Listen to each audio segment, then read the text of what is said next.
आप देख रहे हैं महागमा टाइम्स। इस वक्त जो है हमारी मौजूदगी कुशहापुर में है, जो भागलपुर जिला के सनौला प्रखंड में कुशहापुर है, वहां पर पहुंचे हैं।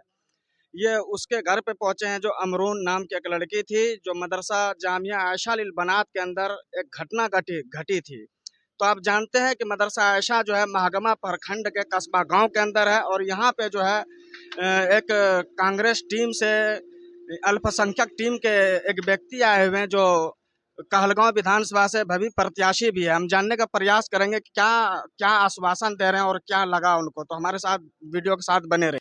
आप देख सकते हैं शिबली मंजूर जी हमारे साथ बैठे हैं और पीड़ित परिवार के घर पर पहुंचे हैं। उनके पिता से भी बात हुई और दादा से भी बात हुई, बहुत नाना से भी बात हुई और आश्वासन भी दिए।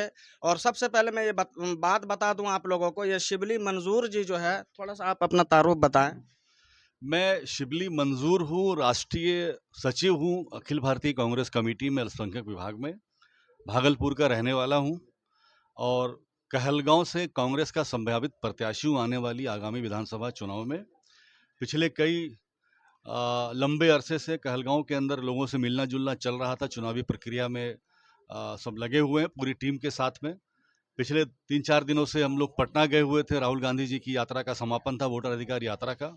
वहाँ ये सूचना मिली कि कहलगांव में इस प्रकार से सनोखर में घटना हुई है, एक मासूम की जान चली गई है संदिग्ध परिस्थितियों में। तो जैसे ही पटना से वापस आए भागलपुर, हम कहलगांव आए हैं, परिजनों से मिले हैं, हमनूर के जानने का प्रयास किया है कि इनका क्या वक्तव्य है, क्या कह रहे हैं। और इनको ये आश्वासन दिया है कि इस प्रकरण में हर प्रकार से इंसाफ होगा। डीसी मैडम से भी बात किया मैंने, डीसी गोड्डा को फ़ोन किया था, अभी उनसे भी बात हुई है।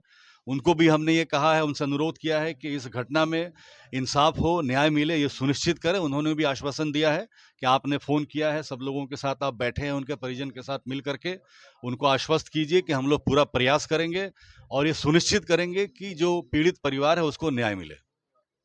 जैसे पीड़ित परिवार जैसे भी बता रहे हैं कि फोन कॉल द्वारा जो है यानी कि धमकी दिया जा रहा है, तो इसके बारे में क्या कहेंगे आप? देखिए, धमकी अमकी से डरने की ज़रूरत नहीं है। बहुत से ऐसे शरारती तत्व होते हैं जो माहौल को अलग रंग देने के लिए प्रयास करते हैं। और ये देश सबका है, कानून व्यवस्था सबकी है, प्रशासन सबका है। और जो कानूनी प्रक्रिया होगी, जो प्रशासन सुनिश्चित करेगा कि कोई भी इसमें इस प्रकार की अगर आपराधिक कोई घटना करना चाहता है, इसको आपराधिक रंग देना चाहता है, धमकी देना चाहता है, सबूतों को मिटाना चाहता है, साक्ष्यों को हटाना चाहता है, तो उसके ऊपर भी कार्रवाई होगी।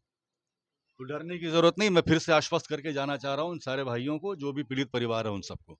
डरने की ज़रूरत नहीं है किसी से भी। क्या बच्चों को इंसाफ मिलेगा? क्यों नहीं मिलेगा साहब, बिल्कुल मिलेगा इंसाफ। और इस इंसाफ को दिलाने की लड़ाई हम लोग लड़ेंगे, आखिरी दम तक लड़ेंगे, अंजाम जिस तक पहुंचाएंगे। जिस तरीके से 28 तारीख मदरसा जामिया आयशा लिल बनात के अंदर घटना घटी है, और तकरीबन बीते आज 6 दिन हो गए, और अभी तक कोई भी 7 दिन हो गए, अभी तक कोई भी रिपोर्ट नहीं आना, इसके बारे में आप क्या कहेंगे? देखिए, अभी क्या है, फॉरेंसिक पोस्टमार्टम हो रहा है जहाँ तक मुझे पता चला है, तो उसमें थोड़ा समय लगता है। लेकिन 1 हफ्ते से ज़्यादा समय अगर लग रहा है तो फिर इसके ऊपर और दबाव बनाने की आवश्यकता है। वो दबाव हम लोग सब बनाएंगे। मेडिकल सुपरिटेंडेंट को भी फ़ोन करेंगे अभी यहाँ से जाने के बाद। डीसी मैडम से बात हुई, एसपी साहब को भी फ़ोन करूँगा मैं। एसपी से, डीसी सबसे बात करके सुनिश्चित करूँगा कि कार्रवाई को जल्दी किया जाए। अब प्रशासन का काम करने का अपना एक तरीका होता है। हो सकता है कि इसमें किसी प्रकार की प्रोसीजरल डिले हो रहा हो, प्रक्रिया ही लंबी हो। अब इसकी जानकारी तो पूरी तरह से मुझे नहीं है। तो अचानक से आरोप भी लगाना कि प्रशासन जानबूझ के इसको लंबित कर रहा है, ये भी मेरे हिसाब से न्याय संगत नहीं होगा। लेकिन अगर कहीं इस प्रकार से पता चला कि जो जितना समय उस प्रक्रिया में लगता है, फोरेंसिक जांच में मान लीजिए 1 हफ्ते का समय लगता है, वो मेडिकल एक्सपर्ट से मैं और बात करके समझने का प्रयास करूंगा। और 1 हफ्ते के बाद भी अगर रिपोर्ट नहीं आती है तो उसके बाद इस लड़ाई को और बड़े तरीके से लड़ा जाएगा। धन्यवाद।